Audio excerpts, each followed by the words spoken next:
由航尾福地爷庙结合立委陈廷辉甲议员陈一丁共同发起关怀绿色活动，发送泡面、水安、快筛等防疫物资，予开山里甲樱花里总共200多户绿色家属家庭。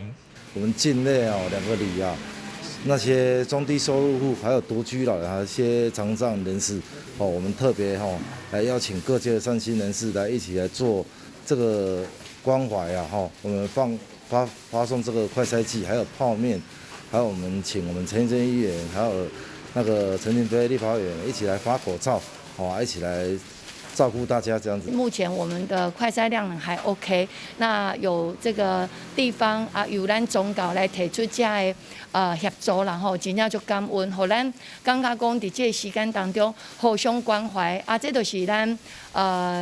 非常重要咱的团结无分党派大家做伙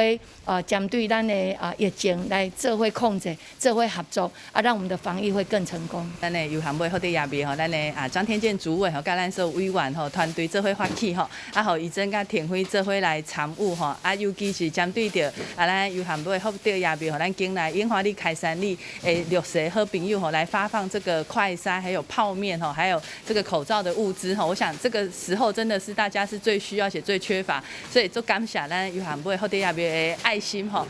希望大家共襄盛举多多关怀弱势。陈廷辉表示，疫情严重，每一个家庭防疫拢十分重要。绿色朋友可能伫物资上无法度准备齐全，因此特别甲由航尾福地爷庙合作，主动发送快筛、水安等物品予大家，希望借由这个防疫物资，为绿色朋友加油打气，更会当为社会上的防疫尽一份心力。台南新闻张秀伟采访报道。